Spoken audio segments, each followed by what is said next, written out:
All right, welcome to Ruby Tuesday and to the Timmy Chang Show, everybody, episode 3. Thank you so much for joining us. I'm John Veneri, along with the coach, Timmy Chang. Coach, hey, how you doing? Good to see you. Good to see you again. It was a long road home, and I know that you, as well as me, were a bit frustrated. My brother and I having to travel home from Houston, and it was a tough loss in Huntsville, Texas, against the Bearcats of Sam Houston, 31-13 the score. Before we get into the X's and O's of the game, let's check in with K2N2 Sports Director Rob DeMello for a recap. How's it going, everybody? It was a long trip back home from Texas for the University of Hawaii football team this past weekend, where for the 12th time in 13 tries, the Rainbow Warriors returned with an L as a carry-on. The Green H and Tapa trim ran into a Bearcats buzzsaw on Saturday, where despite the heat index in Huntsville being at a harsh 105, the UH offense went ice cold, held to just 50% passing, under 3 yards per attempt rushing, and scoring just 1 touchdown in a 31-13 loss to Sam Houston. Certainly a chance for the 1 and 2 Bows to learn and grow from here, but perhaps the most frustrating statistic was that UH committed 14 penalties for 122 yards. We need to address that discipline issue as a team. I mean, the coaches can tell us that they can demand all they want, but at the end of the day, it's us that needs to flip the switch, make the change of heart. So I think it comes from the players within our room. We had a players-only meeting, and I think we're really going to start to address that within our own. It's nothing that the coaches have done wrong. It's all on us players now. We definitely thought this season was going to look a little different, right? So, that game did hurt a little bit, especially like me, myself, I hate losing, man. So that one definitely stung a little bit.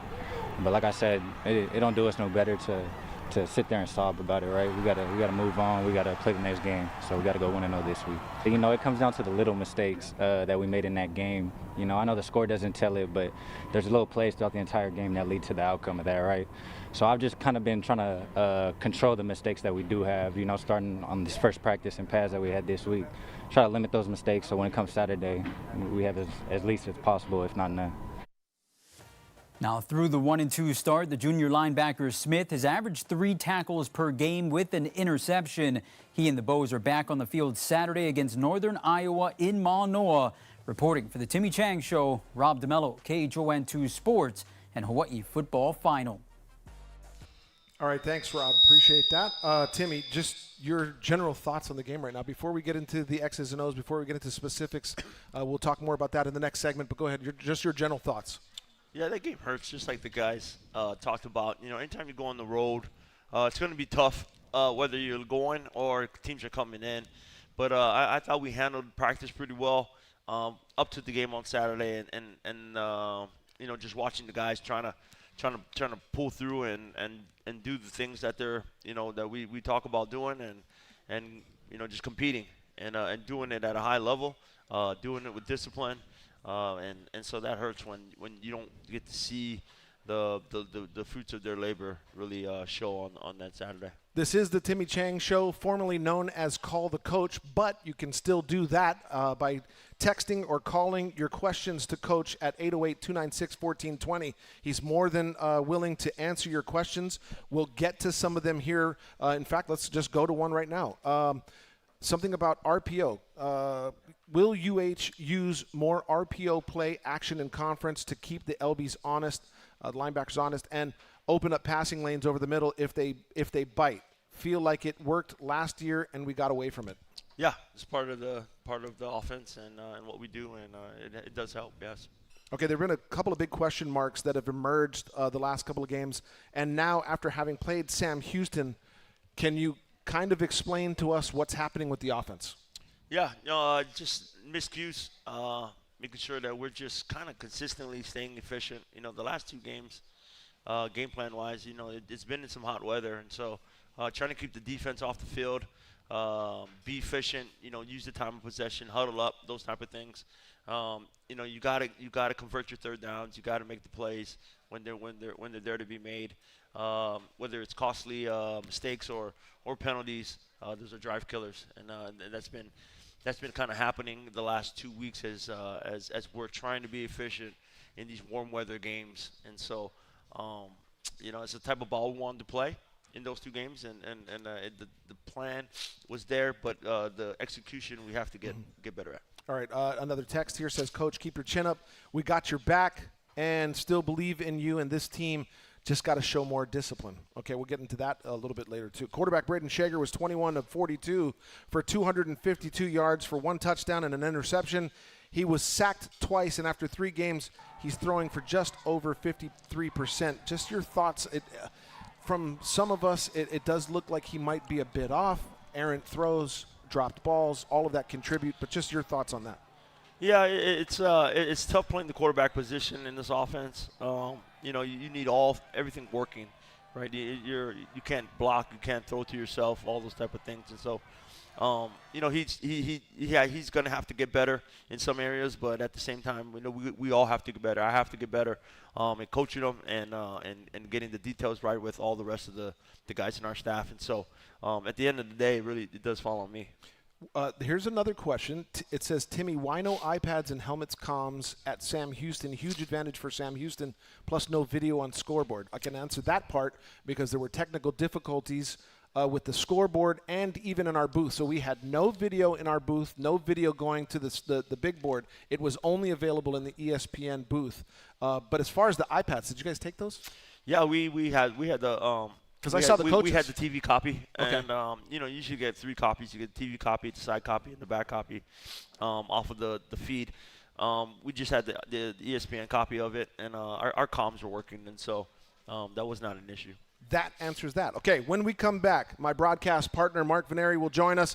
We will get more in-depth with the game, and we're going to take phone calls or texts. This is your chance to ask the coach your questions, 808-296-1420. And, of course, this will be a TV broadcast tomorrow or Thursday night at 6 p.m. on K-High, and again Friday on KHON2 at 8 p.m. This is the Timmy Chang Show.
This is the Timmy Chang Show, presented by ESPN Honolulu, K-High, and KHON2.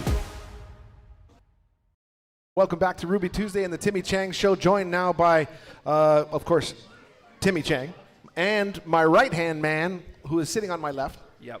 My brother broadcast partner and football guru, Mark Veneri. And like you, Coach, we bleed green. Let's continue to talk about the offense for a second. And before we get to the setbacks, can you explain maybe in layman's terms, without talking like a coach real quick, why are we struggling? What do you think in your mind is the reason, without throwing players under the bus, without getting too complicated. No, it's everything comes down to executions, timing. It's all 11 guys working together. It's us as coaches coaching them on the details. And it always I always say it starts with me because, at the end of the day, you gotta coach them. You gotta coach them to do the right things. You gotta hold them accountable to do the right things. The details in what all 11 guys are doing. I mean, it's very precise. And if it doesn't happen, then and you don't hold them accountable during the week, then on Saturday, you don't expect different. And so, at the end of the day, we've got to be efficient at doing the little things correct. Throwing, catching, running, blocking, all those things on offense, they all matter. Knowing what's happening before it happens, and then just going out there and executing. Okay. So if you could do it Monday through Friday. Saturday, you have a really good chance to do it correctly. And so that's what we have to get better at doing and understanding. And to get a little more in depth, Hawaii's Braden Shager led the nation in passing this time last year. He was one of the tops in the country. Now he's 42nd with 682 yards passing, 4 touchdowns, 3 interceptions, only 227.3 yards per game. That's not where you want this team to be. It's part of it. It is what it is, right? The beauty about it is, it's not how you start, it's how you finish. And so I expect them to go out there and build from it. I expect these guys to go out there and respond this week and cut it loose. Coach, I got the tough one. It's a tough question, but I think a lot of people want to ask it and understand it. The word undisciplined has been thrown around a lot over the last 3 weeks. Your thoughts about that with 14 penalties, 122 yards, the most penalties Hawaii's committed since 2004. Your thoughts? Yeah, that was my team, 2004. And, it does start with discipline. Yeah, and it starts with me. Again, all this falls back on me. I told the team that. I'll tell the state that. I'll tell the fans that. That at the end of the day, when your team is undisciplined, it's a sign of me. And so, I take full responsibility of, those actions and those things are happening out there. But during the week of practice, now it's as I told the guys after the game, it's part of it, but I'm gonna hold them accountable now. And so that's what it is. So we move forward on it. But these guys want to do well. They're good. They're good guys. I have a great locker room. We say it all the time. The culture's really good, but it's about being a team guy and going out there and doing what's best for the team. And so, at the end of the day, we want what's best for this team, what's best for this program, and what's best for the state. And that's what I'm put here to do. I'm here to make decisions that's best for us. And so, it starts with me. Okay. There is a text. A player commits a necessary personal foul. Does he continue to play in the game, or is this player forced to sit out and think about his selfish foul he committed, or does he stay in the game? Yeah, there was a player that committed one. We took one out. There was another one that happened, and then a second one that happened. They got one of our players kicked out. Mm-hmm. So that's right there. That's 3 15-yard penalties that we can't have. Obviously, it put us in some bad situations because some of the penalties that happened put us out of scoring range and those type of things. And so, when we get down there, we expect to go down there and get in the end zone and score. And some of these things happen in critical situations, and that's the difference between winning and losing a ball game.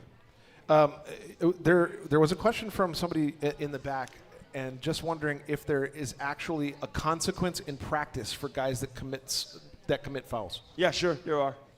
We used to run stairs. Yeah, some of the guys were pushing plates early this morning at 5:30. Okay. Yeah.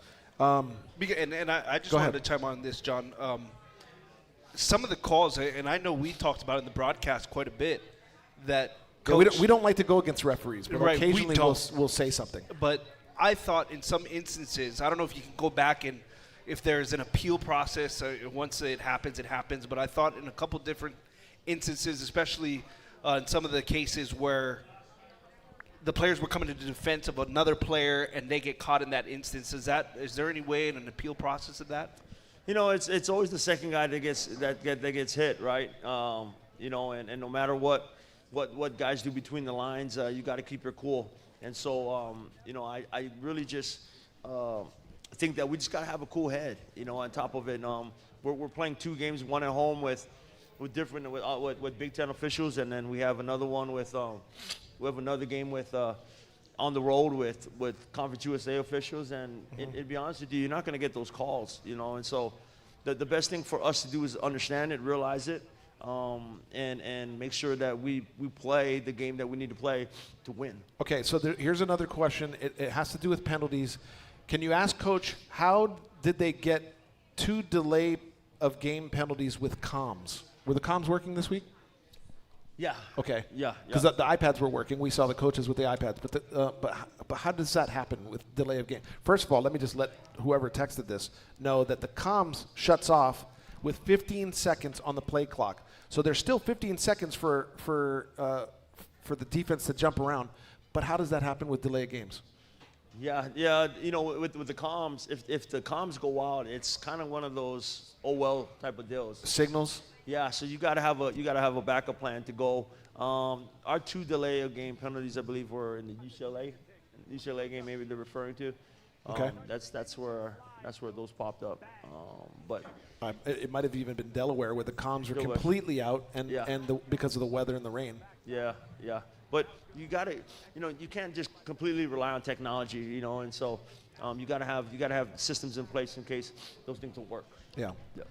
Coach has got some allergies going on right now, but he's going to take a break here in just a minute. And we wanted to let everybody know that our special guests tonight, first off, my brother Mark here is going to be talking to running backs coach Anthony Arceneaux. Just your thoughts on bringing him on board real quick. Yeah, good long-term friend. We had our journeys and we went our separate ways. Know his family really well. Grew up with him at St. Louis, but through our coaching journey, he's been really good in developing young men and coaching them up, and he's been on a great path. And so when I had the opportunity to hire him, jumped at it, and I'm very, very happy I did. I mean, he's a good coach. No coincidence that he's coming from Nevada. Yeah, he that he was coaching in Nevada. Yeah, funny story. He ended up taking over the room that I was coaching and the house that I was living in. And so he used to come and visit the house, and his family ended up living there for a couple years now. And did you charge him rent? No. It was a house that we both rented. But got it. But he's been a long-time friend, and our families are really close, and our kids are really close, and so I'm just happy to have him on board. Okay. Whew. There's a lot to go over, and I appreciate you being so candid with your answers. And of course, a lot of people want to know, and they're listening tonight, but they might also want to know this. So it's time for Random Questions. Coach Timmy Chang, would you rather do the dishes or cut the grass? Oh, wow. I think the dishes. Why did your wife just sit back like, like she almost lost all control of her body function? She's like, She says I don't do any of them. And so really? You don't wash dishes or cut the grass? No, that's not true. I do wash the dishes. Coming up next in our next segment, Timmy's wife will be joining us here on the Timmy. No. I do wash the dishes, but whatever I can chip in and hand in and go in, but dishes seem to pile up when you have 7 people living in the house. Yeah. Yep. So. Well, because you keep wrapping out kids. Yeah. No. I know. Okay, so of course you can always still text in or call in 808-296-1420. Coach Timmy Chang is going to be joining us again here in a couple of segments. Our other special guest is team captain, defensive safety Peter Manuma. He'll be joining us here in a couple of segments. So very nice to have him here. And Coach, thank you. Take a rest, blow your nose, and we will be right back with more. Mark Veneri, Anthony Arceneaux. This is the Timmy Chang Show.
This is the Timmy Chang Show, presented by ESPN Honolulu, K-High, and KHON2. Welcome back to the Timmy Chang Show. Our first special guest made his way home after a number of years on the continent. Anthony Arceneaux was a standout at St. Louis School before going off to college to play for University of Utah. There we go. He has coached a number of places, and most recently it was against Hawaii while at University of Reno at Nevada. Now he is home where he belongs as the first season as running backs coach for the Rainbow Warriors. Please welcome Coach Anthony Arceneaux. Coach, well, I got to ask you the first question. How good does it feel to be home?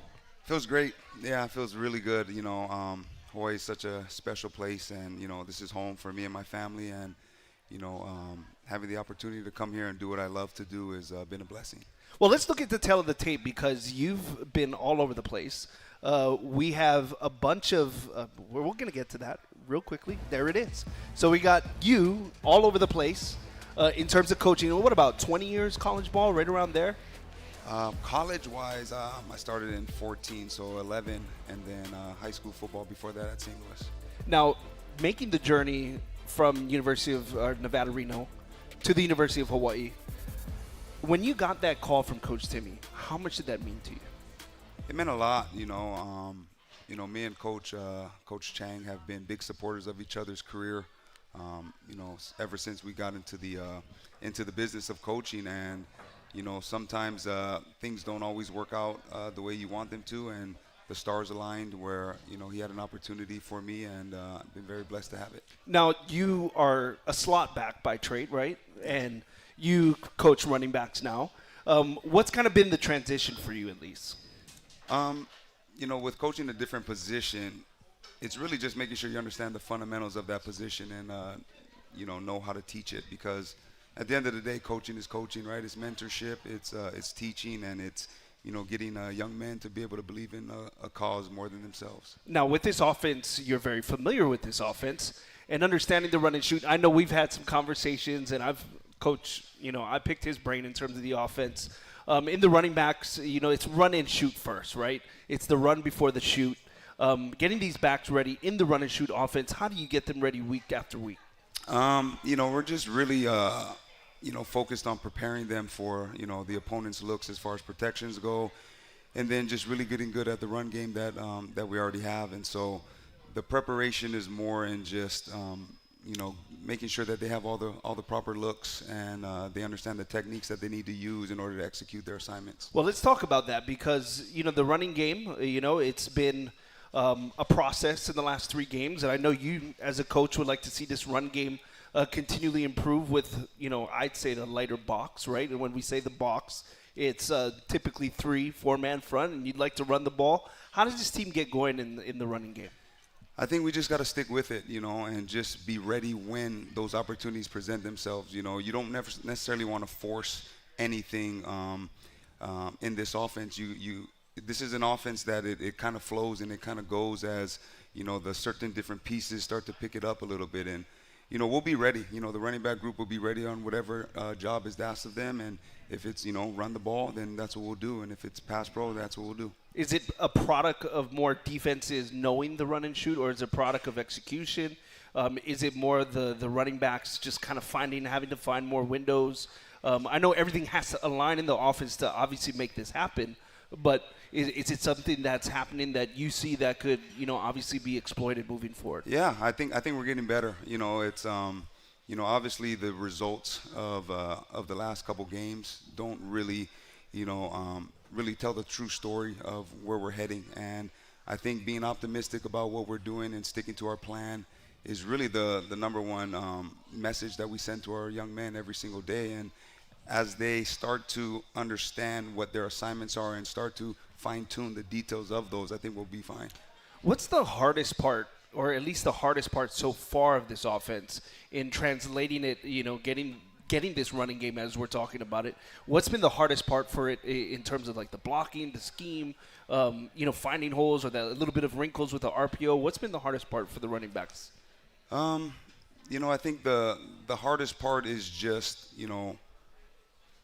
I really don't want to say there's a whole lot of hard parts for them, right? I'm kind of searching for something because I think I really have a good room, and I think they understand. It's just consistency, right? It's just being able to be ready at any juncture of pass pro or run game. And so not necessarily one component that I feel like we're not prepared for or we're not ready for. It's just making sure that we're consistent when it happens. Well, I'll tell you this much because I absolutely love watching, the protection, right?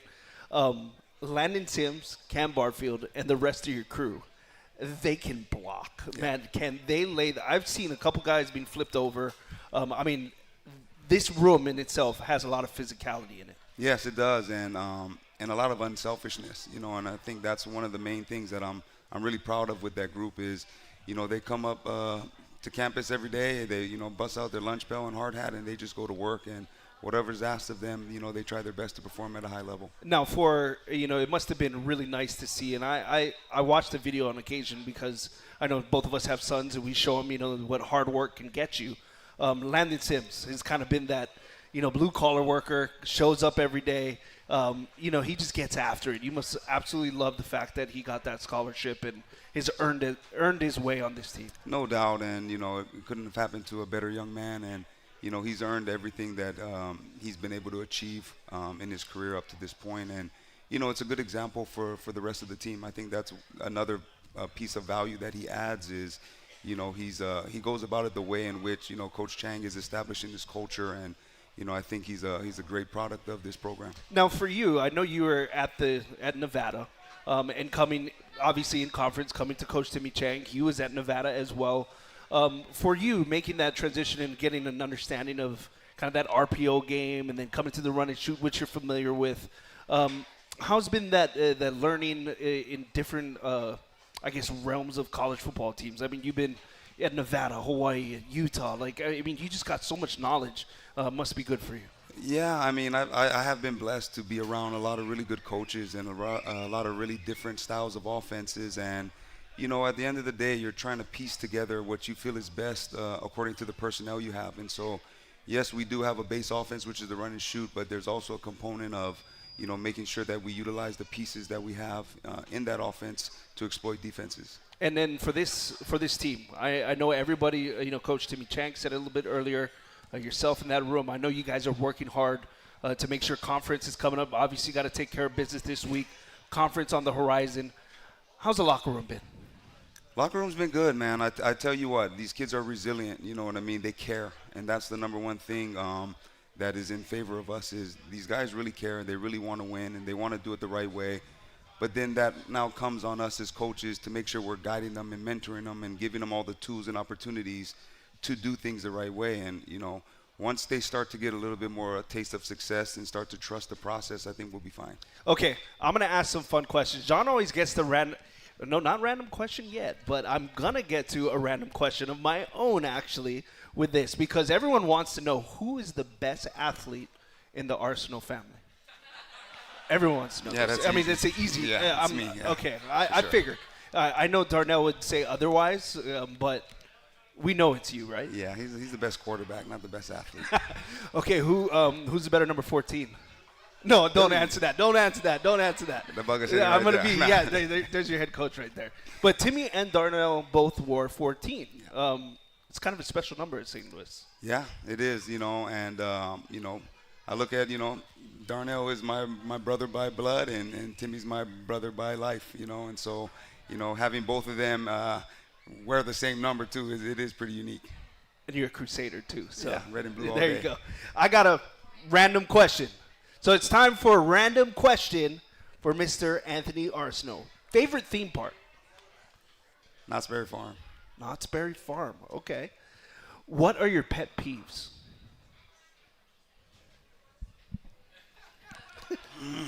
Okay, how about negativity? There we go. Favorite Disney character, real quick. Favorite Disney Simba, character? for sure. Yeah, Simba, sure. Well, they got to be Lions this week. The running back room, of course, Coach Anthony Arceneaux. We appreciate your time, former St. Louis Crusader. Coach, good luck this weekend. You're watching the Timmy Chang Show. Coach and I will be back, and John as well. Awesome. Awesome. Thank you. 「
This is the Timmy Chang Show, presented by ESPN Honolulu, K-High, and KHON2.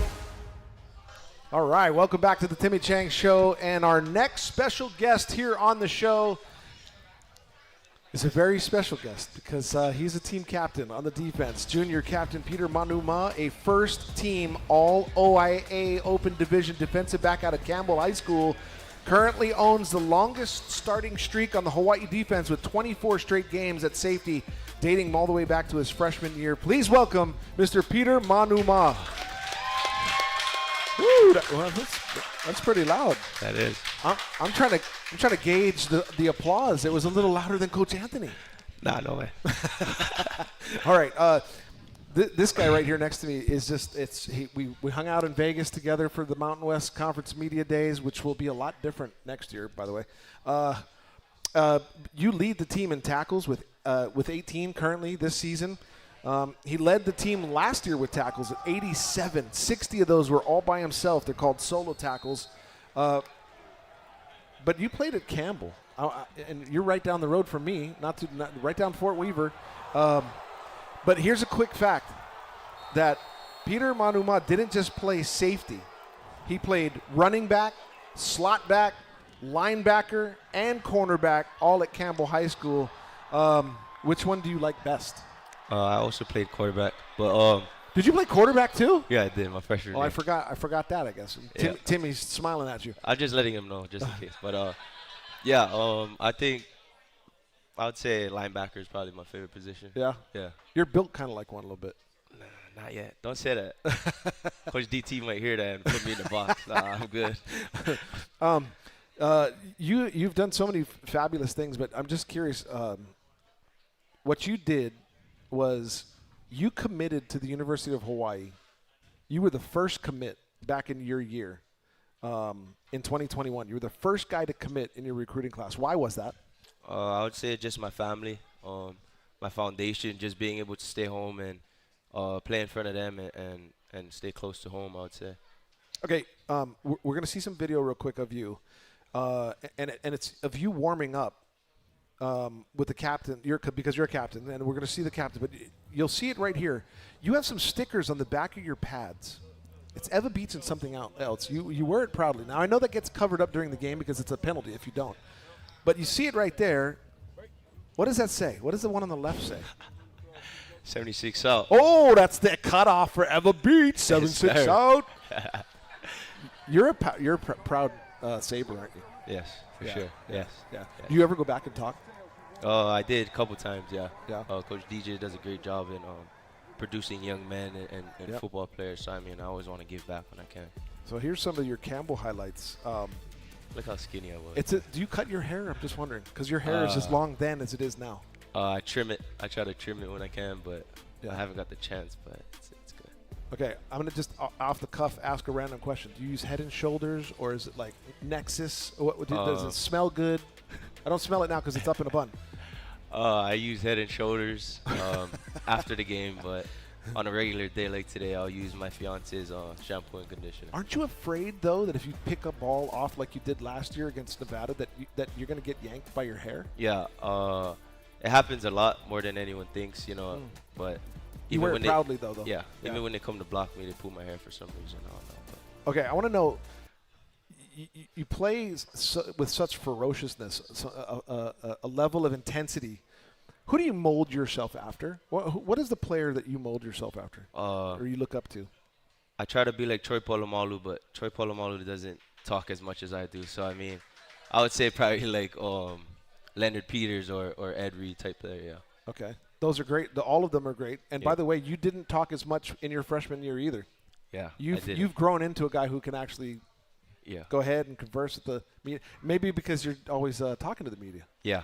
I mean, it's a great thing to learn and develop, just being able to have those communication skills. So it's been great. What's the thing you think about when you're on the football field? When you're sitting there, you're lining up, we see your eyes, you're looking at the offense. What are you thinking of?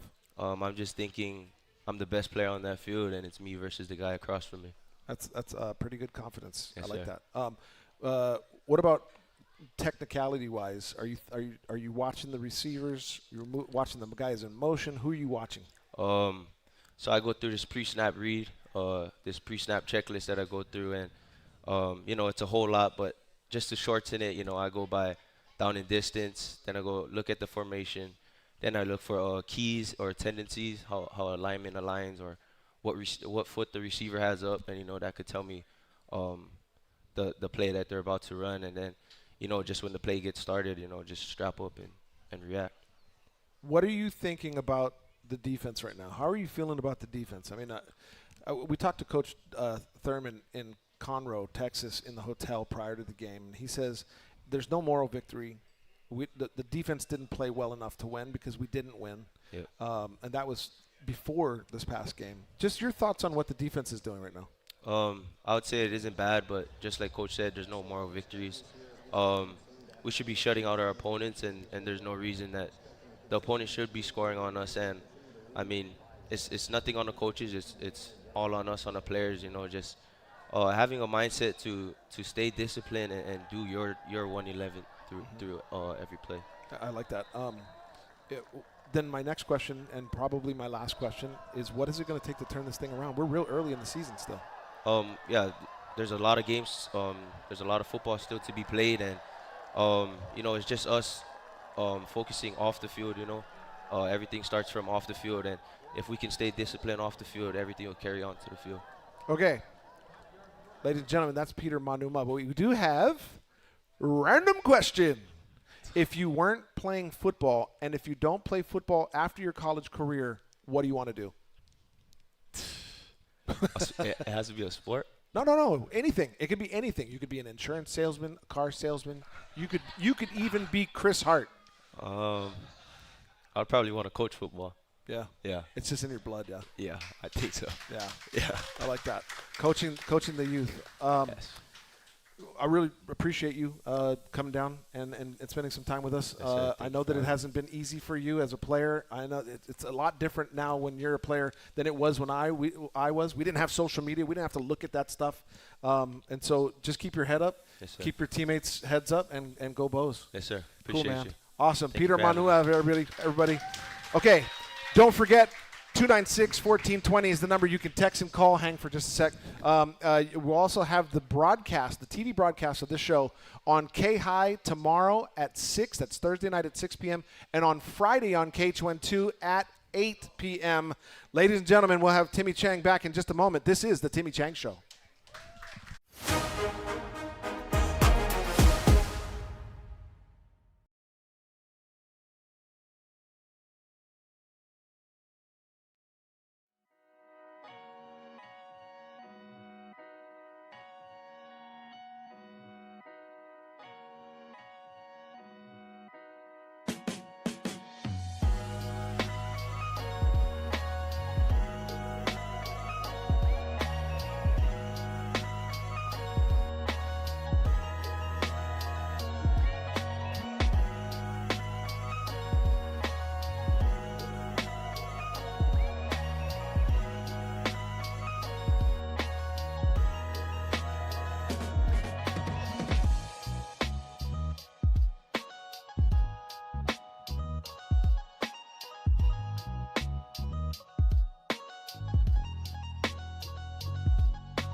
This is the Timmy Chang Show, presented by ESPN Honolulu, K-High, and KHON2. All right, welcome back to Ruby Tuesday and the Timmy Chang Show, and it's so nice to have my brother back and Coach Timmy Chang. Coach, we want to go to the questions here for a quick second. Are you calling the offensive plays, and if so, would you consider assigning an OC? I call it right now, yes. And so, I'll continue to call it for now. Okay, thank you. I appreciate that. Let's get another one. We already answered this. Are there consequences for penalties? Any chance? Can you ask? Okay, go ahead. Would a healthy and mobile Chiave, Solgapolutelli, or Alejado be a better option against Northern Iowa, saving Shager for the conference opener against SDSU? Right now we're with Shags, and again, like Shags needs, he has to get the ball out. He has to get the ball to his receivers, put the ball in good spots, make the reads. But he also needs a supporting cast, and he needs guys to help do the things up front and get the run game going. And the receivers got to be in the spots and make sure that we're ready to catch the ball. Anything mechanical do you see? Like I was telling John in the broadcast, a lot of balls being sailing. He's a little bit off. Is there anything mechanical that he's doing, being that you're a quarterback guy too? Especially because he looks so good in practice. Like he's on it. Yeah, it's part of it, right? He ended up getting banged up a little bit at UCLA, but he's fighting through it. Tough guy. Love what he does. Love what he brings. Veteran, and so we go with him. Okay, here's another question, and this is something that you and I have talked about prior to this past game. It says, hi, Coach. There have been fans that have felt that rotating receivers has led to the chemistry and efficiency with Shager not being as good as it could be. A set receiver group is something that was done in the past with the run and shoot. Your thoughts, and I'll just answer this real quick. You went with 4 guys. You didn't rotate a ton. You only rotated very few. Yeah, we didn't rotate a ton early on. As the game went on, there had to be some rotations done, especially when you get late in the series, and the heat was up there a little bit. And so, we got, Jonah's at X, Pofele's at H, Seneca's at Y right now, and then DeKel is at Z. So we start with that group, and then we see where we go from there. Hawaii will look to get back into the win column this weekend at home against Northern Iowa. The Panthers are ranked 25th in the country in the AFCA FCS poll and 19th in the coaches poll, and they are out of the Missouri Valley Conference. Your thoughts on them, the Panthers? Good team. Going back to last year with Albany, Albany was as a top 4 team in the country in the FCS, and this is a really good team. They come out of conference where they play North Dakota State. And so they start to kind of take the identity of that conference a little bit. Tough up front, physical, both on offense and defense. And so they're going to be tough, man. They're going to come in here trying to dominate the time of possession, run the ball, between tackles around, quarterback can move, really sound on special teams, and they're going to be sound on defense. And so it's going to be a good game. You mentioned it, Coach, right there. They average a whopping 245 yards per game. They rank 6th in the nation in rushing. They had 232 against St. Thomas, and then they also had another 139 against Nebraska. So, which, by the way, is the most that Nebraska has allowed this season. Yes. Yeah, very early on, and so we'll see what they present, and we got to be ready. It's going to be a physical game. We're strapping up to be physical. We've had 2 physical practices here, and we expect it to be a really good game, a big brawl. They lost to the Huskers 34-3, and Hawaii and Nebraska are actually the only 2 FBS programs that they'll be playing this year. They hold on to the football. You kind of mentioned this time of possession. They also only allow .33 sacks per game. That's less than 1 sack, less than half a sack even. That's second best in the nation. Yeah, part of it is because they run the ball so much, and they use the QB to run the ball, and then they'll play action and do some things out of the backfield from that. But a pretty big team. I mean, they're built big, they're physical, both sides of the ball again, and so they're gonna, and their coach has been there for a long time. I mean, he knows how they want to play, how they want to win, and so it's going to be a tough one.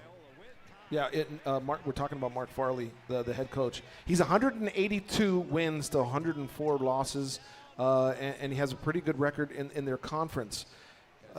They were the 2007 FCS. He was the 2007 National Coach of the Year, so he's pretty good. I mean, he knows what he's got to do. Yeah, he has a system in place. He knows what he wants, and that's a good thing, right? They're able to recruit and have a system in place, dialed in, know the type of players they want, and then a style of play that they go to. And so a lot of continuity over there, and so they'll be ready. You know, I think they come in today, and they'll be ready to go Saturday. We talked about the offense, Coach, defensively. What do you see on film from them? I know this last couple of games you've seen a lot of deep safeties, three-man boxes. Are you expected to see the same, or what do they bring defensively? Yeah, we'll see. You know, the Nebraska's a different opponent than us, and so they played the last three teams probably a little different than what we're going to see. Every game that we see with the spread offense, it just presents a little different, and so we need to prepare for that. And but again, physical up front, good tacklers, and so it'll be a challenge. They're in the FCS now. They were in the FCS back in 2014 when Hawaii first played them. That was at home. 27-24 was the final score, so you know they're pretty good. Here's a fun fact. Stan Sheriff, the former Hawaii athletic director, he was actually a coach at Northern Iowa, and he won 129 games and 6 conference championships in his 22-year run there from 1960 to 1982. So a little Hawaii connection there for those of you that know that the Stan Sheriff Center on the Manoa campus.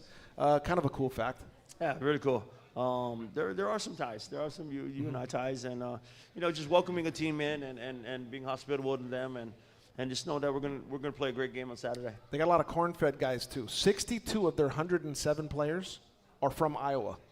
Yeah, and that makes sense, right? You know, and it's the same thing that we want to do here. You know, you look at our roster, we're probably about 60, 50, high 50s to 60 guys coming from our great state, and so 2 good programs that are looking to bounce back from L's.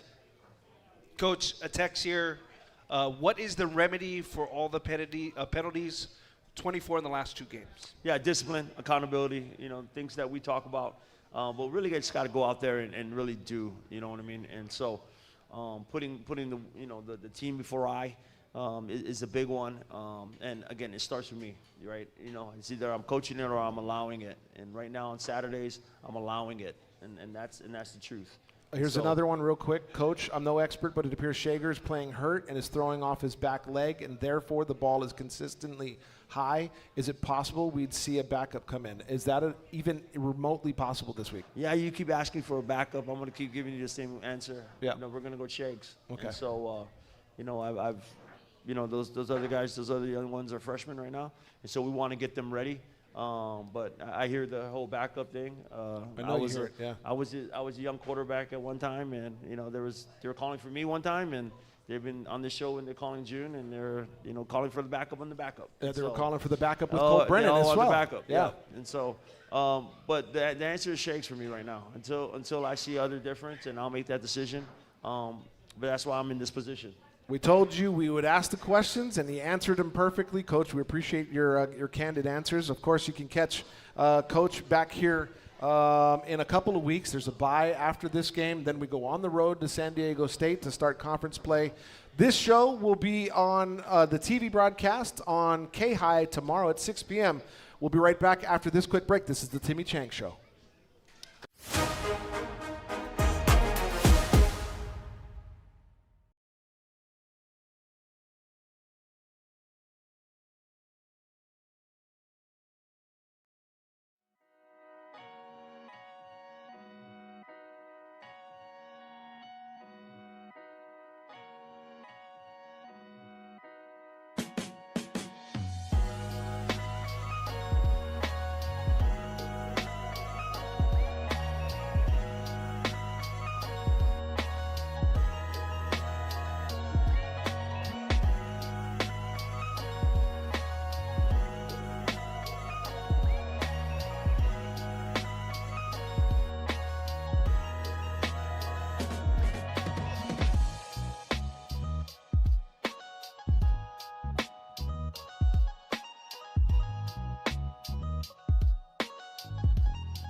This is the Timmy Chang Show, presented by ESPN Honolulu, K-High, and KHON2.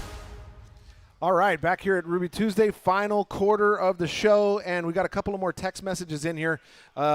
Kick Uni's butt. Let's go, Bows. I mean, right? That doesn't, I mean. No, that's a good one. I mean, it says but. I would have said the other word had they had it, but it didn't, so I'm not saying it. Here's one.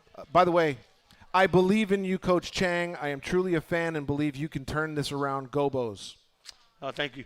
Yeah, I'm waiting for the boys to bounce back. I think they're going to respond well, and we're home, and looking forward to them. You know, they've had a great week of practice, man. They're up for the challenge. You know, and the things that we're looking at are not real big things. It's just little details inside there. Very excited about what they've been doing, what they've been building. Not just going out there and showing them and showing everybody what they can do. Here's what I'm hearing, and I love it. All the young men are taking responsibility. You heard it from Peter. We heard it from Landon. We heard it from Jalen. All these guys are saying, you know, they ain't the coaches. We're the ones on the field. We got to do what they set out, the plan that they put out. We got to execute and perform it. I mean, that's a sign of mature guys. They could be laying blame. They could be doing whatever, but they're sticking together. No, they're tough, resilient guys, you know, and it's not really like overwhelming mistakes. I mean, there's in 2 games with UCLA, you know, we looked like we had them, and then going to Sam Houston. If you look into you know, we dive into these games, we dissect these games. That's our job. It's just it's a couple plays here and there. You know, the one that hurts is really because it's a discipline thing where we're shooting ourselves in the foot. Yeah. You know what I mean? And there's drives in there that, you know, you put up 7, and it's a different ball game all of a sudden. You know what I mean? And so it's part of it. You know, it's part of the growth. But you know, what you're looking for is the response. You know, you're looking for the response to what your team's going to be, and I think our team's going to respond back. And so can't wait to play this Saturday. 6 p.m. Saturday night against the Northern.